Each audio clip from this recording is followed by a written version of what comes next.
and good afternoon. We'll call the matter of Commonwealth versus Gabriel Ross Parker. And I believe all the attorneys are in the Attorneys only courtroom. attorneys only for the defense. All right.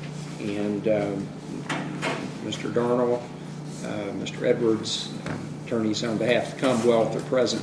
Yes, sir. Before we get started, bring the other folks in, I just wanted to again go over what I anticipate will be the individuals who will be allowed in the courtroom, see if there are any concerns about that. And obviously the defendant's mother and father and stepfather, attorneys, Ms. Riedel, who else are y'all requesting to be present? We have our fact investigator. We have a change in that. It's Mr. Shane Bobian, and our alternative sentencing worker is here today, Ms. Mikhail Hart.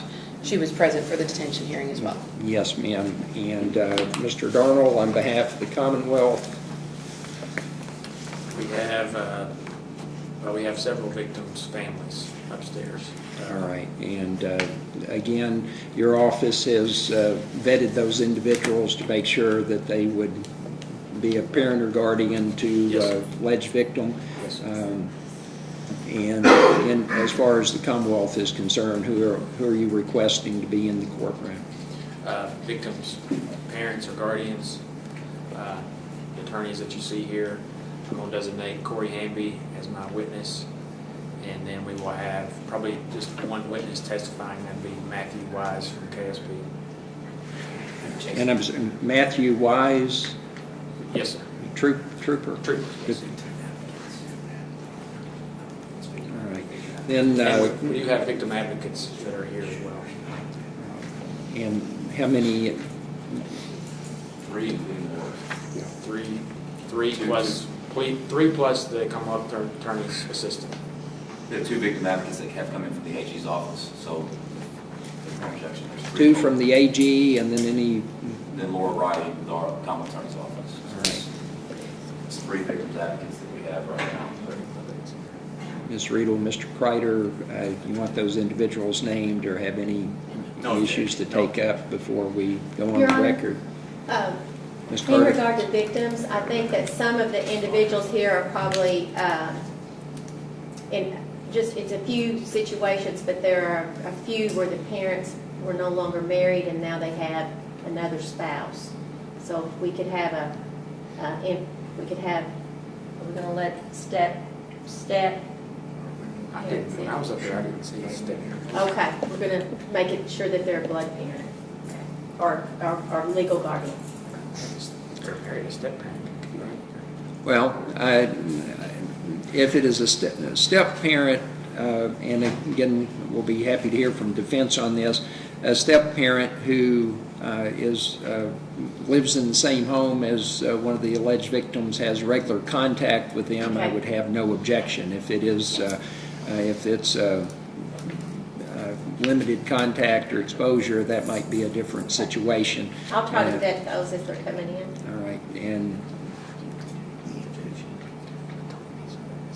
No objection. all right.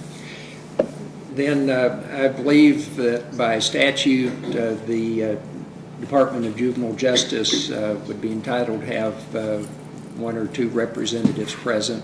They're here. And other than court security, y'all anticipate anyone else being in the courtroom? No, sir. No, sir. All right.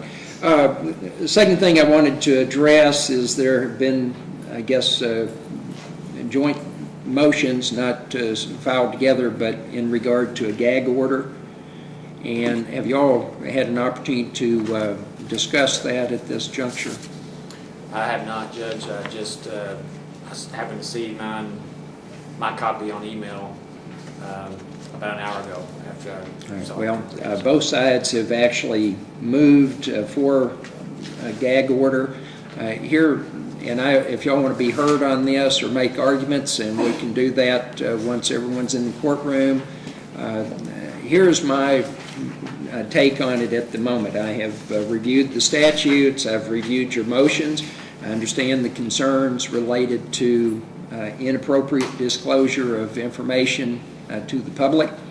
However, it strikes me as if the statutes in regard to this proceeding up and until the time that the grand jury's indictment is returned to circuit court, if it is bound over and if an indictment is returned, pretty specifically covers what, when, and how information can be disclosed.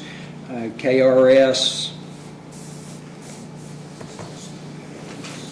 610.320, in my reading, pretty much covers the use that can be made of any information derived by law enforcement, any quasi-government agency, any official working in their official capacity, educators, the attorneys, and as the defense's motion pointed out, not only are there statutory restrictions, but codes in regard to judicial or to attorney conduct would be applicable. And I basically, what I'm saying is, it's not my habit to issue orders that do something that a statute has already set out. It is a Class B misdemeanor for anyone to inappropriately disclose information in regard to an investigation or a juvenile court proceeding. And I also have a question about this court's jurisdiction to issue a general order as to individuals, parties, or entities that are not before the court. And I'm just making you all aware of this, and like I say, as far as how you want to address it. I would be comfortable at this juncture advising that the statutes that outline the scope of what information that is derived during the course of an investigation or that relate to a juvenile court proceeding, what can and cannot be done with that information, for that to be circulated to any department heads, police chiefs, the Board of Education, for them with a request that they circulate that. But I'm assuming a number of these agencies have internal policies in place that should be part of the normal training about appropriate protocol in a juvenile matter. And this obviously is an extraordinary one for our area, but again, I have a jurisdictional question, and then just the practical nature of that order being entered, because any inappropriate disclosures would be a violation of the statute as it is. And Mr. Darnell, you had specifically made an inquiry about being able to release some information. I would point out that 610.327 provides this section shall not prohibit the release of information regarding a juvenile proceeding in district court which do not reveal the identity of the child or its parents or guardians. So it would appear even the statute provides for some public information to be circulated.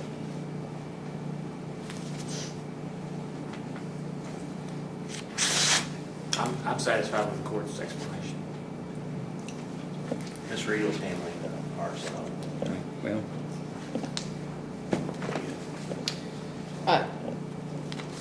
That's what the statute provides, Judge. I would agree with that. and and I will address that issue again before we get underway with the hearing this afternoon for those individuals in the courtroom. But all right, anything else that you wish to address before we get started?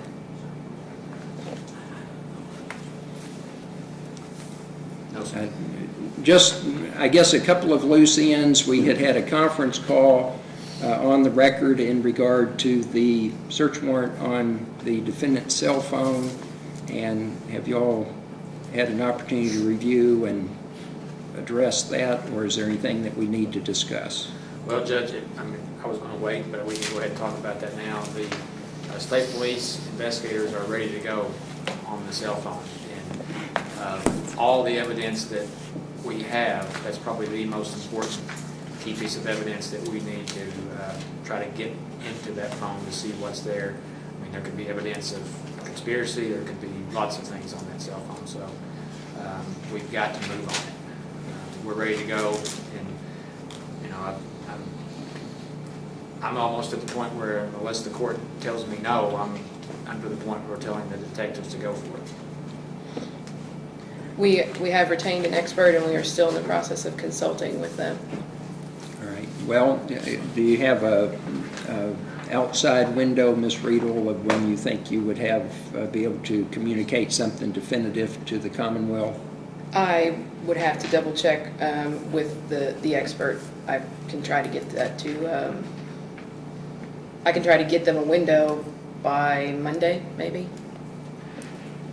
All right. Well, I would like for you to try, and I realize we're getting ready to go into a hearing, I would like for you to try to reach out to that individual today, or have your office reach out, Okay. where possibly we could address that on the record. Okay, we'll work on that. And then, Ms. Riedel, have you all sought access to any of the return search warrants at this point? Not at this time, Judge, no. Okay, and again, that was an issue I had not heard back on. I just wanted to check and see if you all had had an opportunity to consider that matter. All right, and if there's nothing else, we'll go ahead and start bringing the various individuals into the courtroom.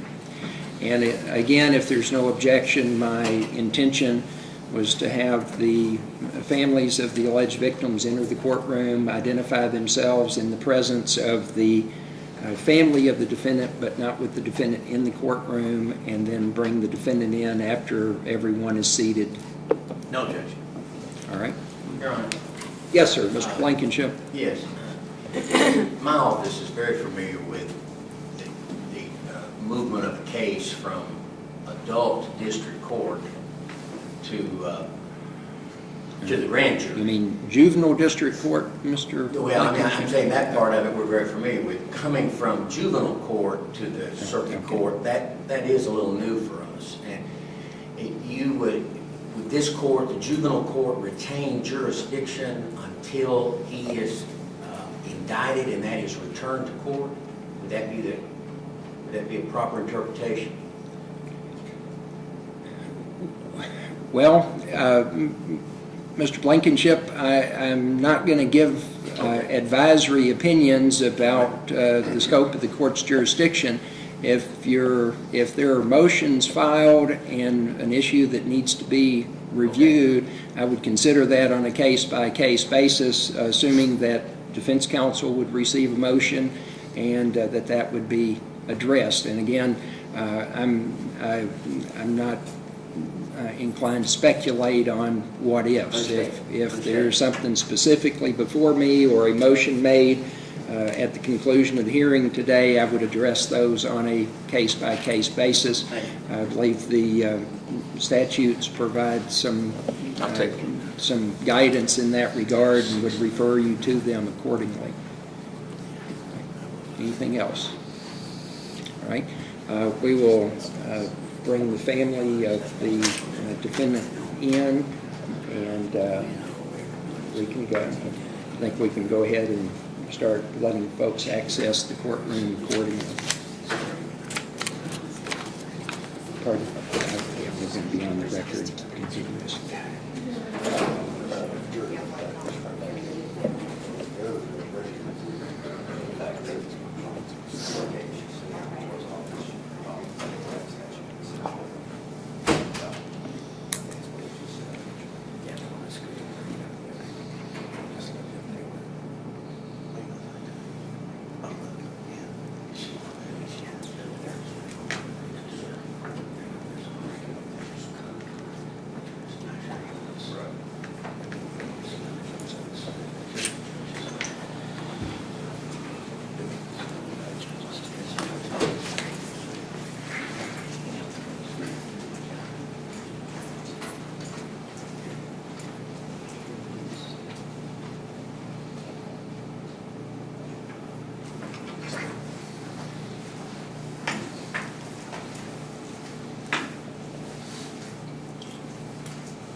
And Ms. Green with pretrial services is going to be in the courtroom. If I forgot to mention her, that is at my directive. If there are any issues that need to be addressed, please let me know. We'll take those up.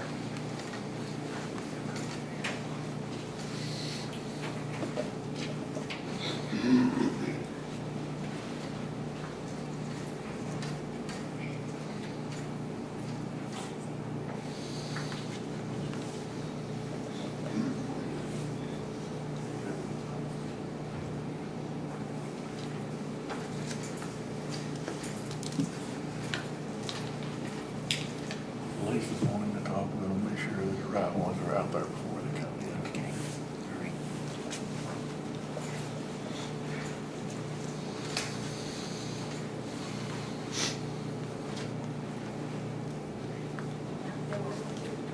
They're not down, they're not bringing them down.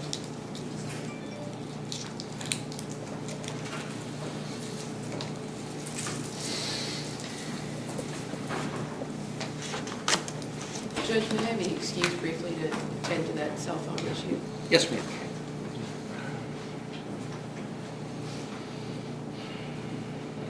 Deputy Myers, will you advise them to give us just, before they bring anybody in, to let you know so we make sure all the attorneys are in court. Okay.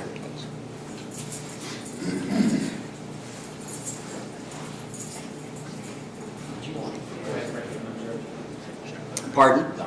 Bring in those folks we talked about. The victims advocates, the investigate, or these, the Commonwealth's witness, and then folks with the public defender's office, that's Yes, sir. fine. All right.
Thank you for reaching out, Ms. Riedel, on that matter.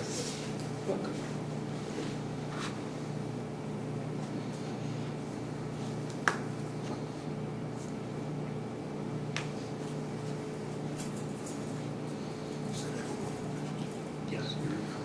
Yes, sir. You're ready.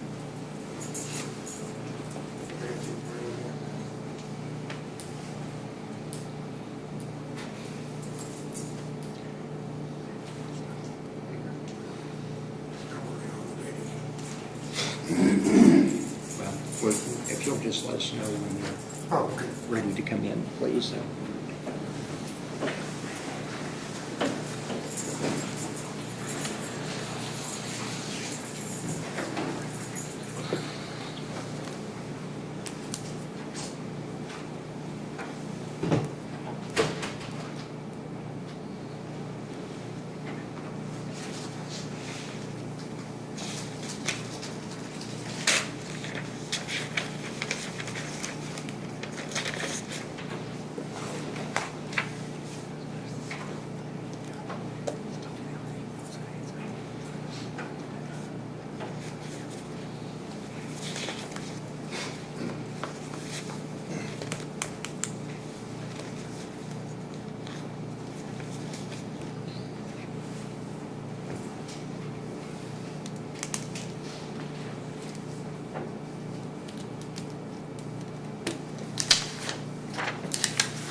we're waiting, would council approach, please?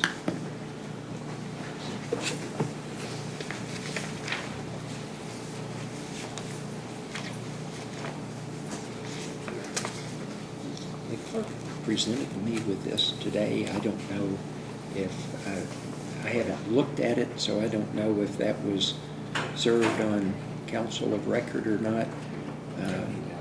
I will note that it was presented to the circuit court. I'm at a bit of a loss as to what or how to do it. My inclination is to just direct it to the circuit clerk to direct to the circuit judge and let them deal with it. It was not filed in the juvenile proceeding. Not sure of any procedural rule that would authorize that.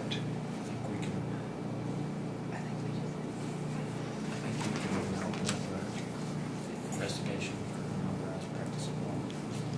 Well,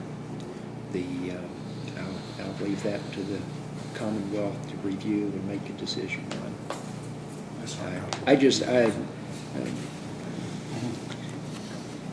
Would y'all like a copy of it? Yes, And, please. and like I say, I think I looked at the caption and who filed it, and I'm Can we gonna, move that it be sealed otherwise? I mean, I hope the clerk Well, would accept it, but. I am, I'll just disclose, I have spoken with this guy, but some things he has reported are not accurate. I didn't- let's and let's nor take have I this up solicited after, anything like this. at the end. I don't believe think it's, absurd. I don't believe it's in any way related to the juvenile proceeding. Is there any? Absolutely. Or any other. So we'll take this up at the end of the Okay. hearing if there's no objection. All right? Okay, good.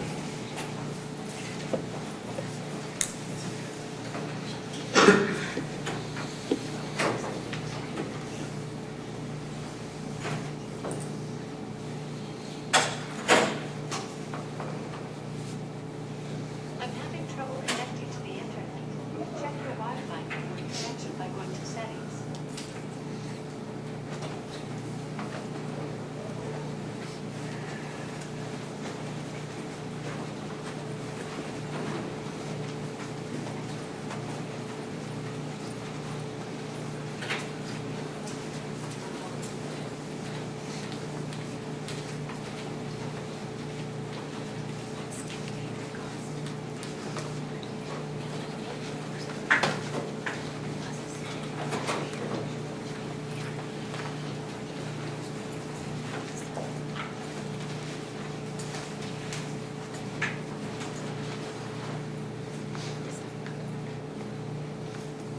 All right, good afternoon. Please be seated. And this is the Marshall District Court Juvenile Docket. We'll call the matter Commonwealth versus Gabriel Ross Parker.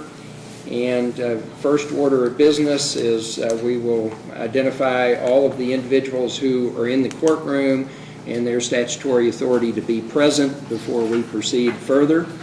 And I will note for the record that the defendant is not present at this time.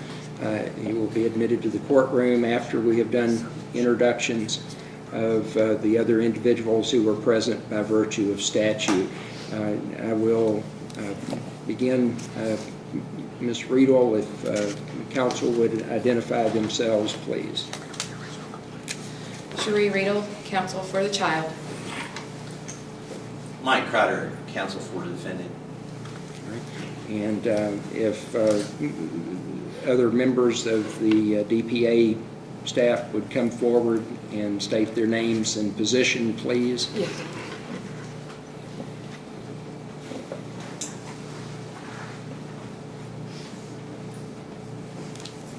Mikkel Hart, alternative sentencing worker for the Public Defender's Office. Mr. Bobian is out of the room, currently tending to that other issue. All right. Are you expecting him to come back? Yes. Ma'am, Yes. we'll just need him to introduce himself on the record when he reappears, and would ask the family of the defendant to come up and state their names and relationship, please.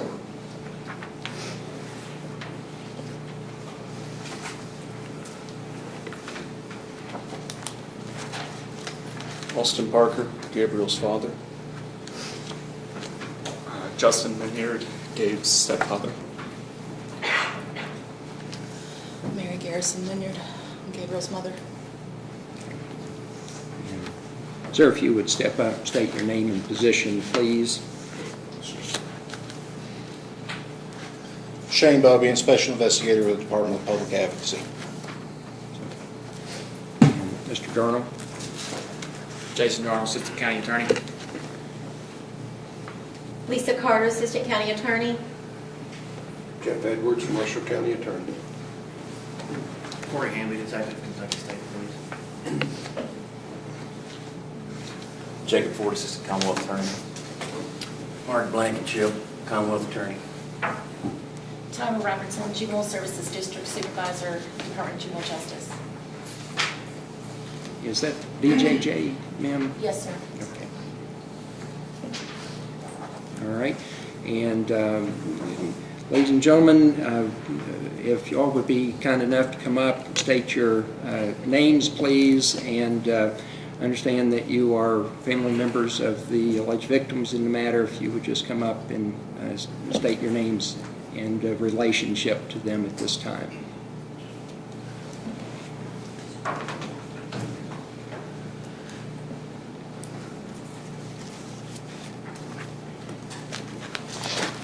Justin Keeling, father of Dalton Keeling.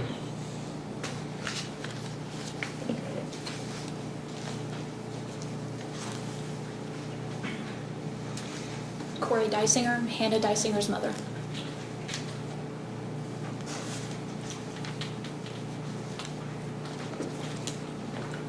Stuart Austin, Daniel Austin's father.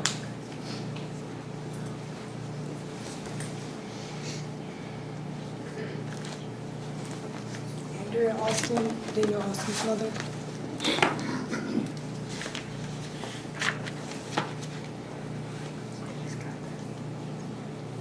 Mary Michelle Thompson, mother of Mary Bella James.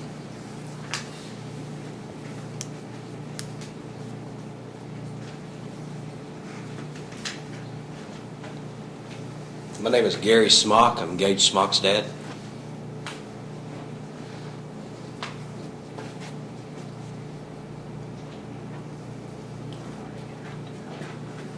Scott Cosner, Mason Cosner's dad.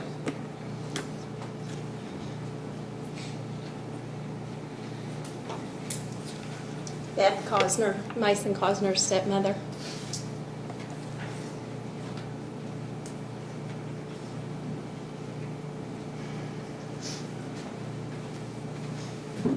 Brian Evans, Devin Evans' father.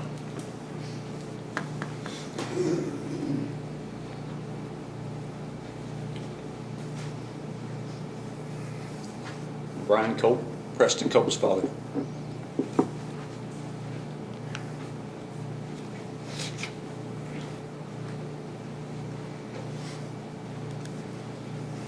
Jason Holt, Bailey Holt's father.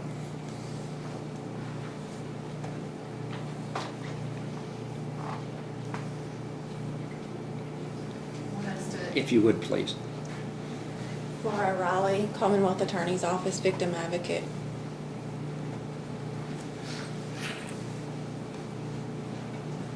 Cassandra Clear, I'm the Victim Advocate.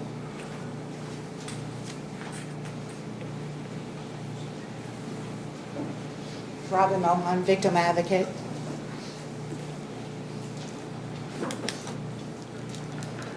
Then there are bailiffs, representatives, Marshall County Sheriff's Office in the courtroom. Trooper Cash.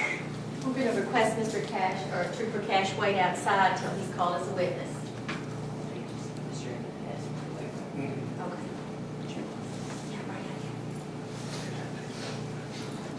Okay. Jason is, do you want him in or out?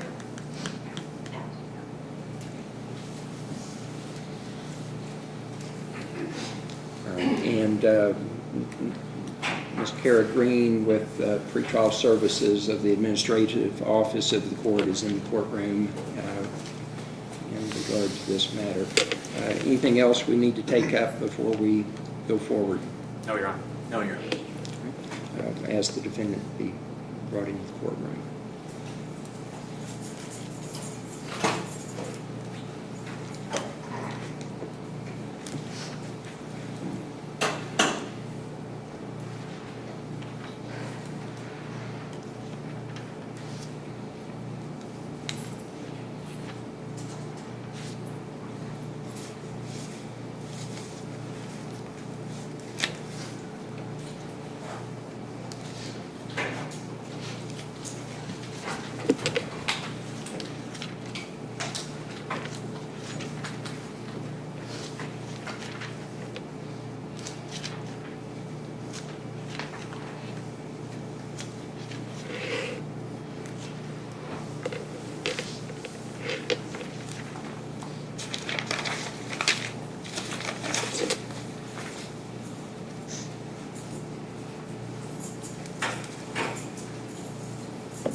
And Mr. Kreider, do you acknowledge the identity of the defendants? Yes, Your Honor, so acknowledged. This time I'd like to invoke the rule of separation of witnesses.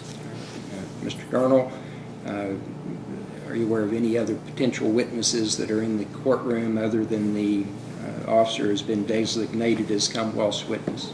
Detective Hamby is the Commonwealth's witness designated at this time.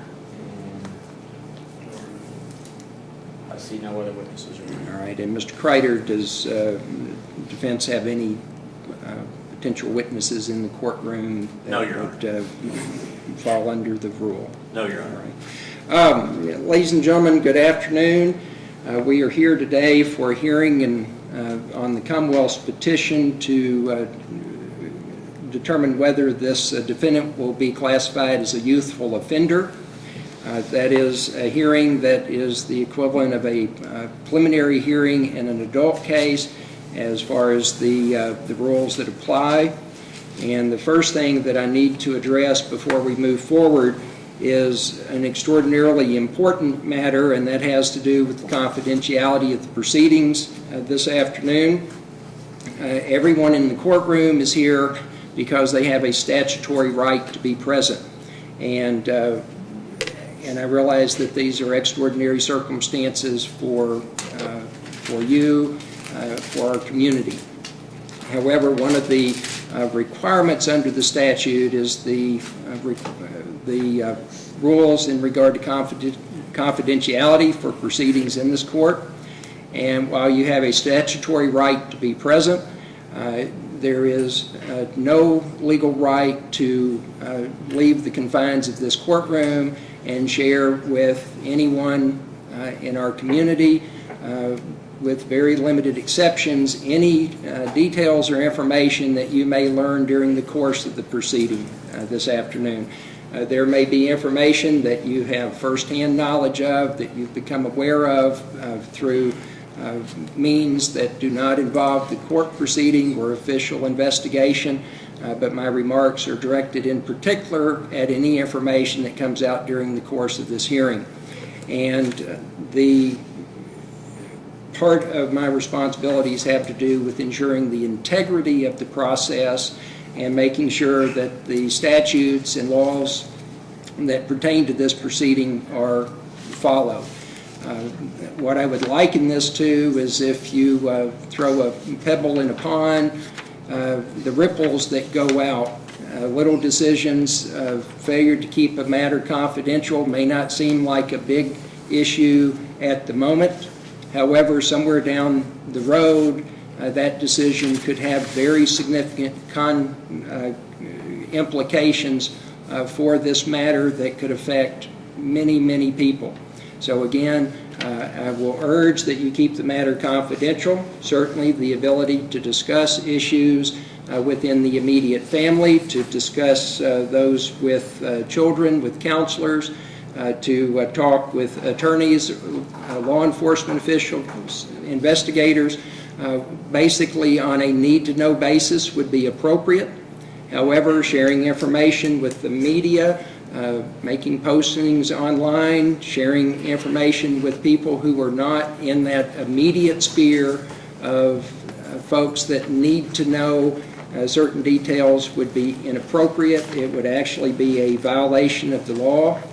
and could result in prosecution. So again, if you have any questions or concerns about what the scope of confidentiality is, what you can and cannot do with that information, I would urge you to consult with an attorney, speak with someone who is knowledgeable in that area to make sure that any decisions you make about disclosure of information that you may be aware of is appropriate. I think I would also point out, and I tell new attorneys or individuals who come in to contact with particularly the juvenile court system, is by virtue of the fact that you are in this courtroom today, you will be held to a certain standard as you go out into the community. And even if you're sharing information that you knew before you got here that was not in any way related to the court proceeding, there may be a question raised about where, when, and how you found out about that. And so I would ask that you be thoughtful as to those potential consequences of sharing information, and not only what is actually the case, but the way that it may be perceived. And again, there are many levels to this proceeding as we go forward, but again, confidentiality is extraordinarily important. With that, Mr. Edwards or Mr. Darnell, if you all are ready to proceed, We are, Your Honor. you may call your first witness, Your Honor, Mr. may we Prater. approach, may counsel approach prior You to may. the first witness being called?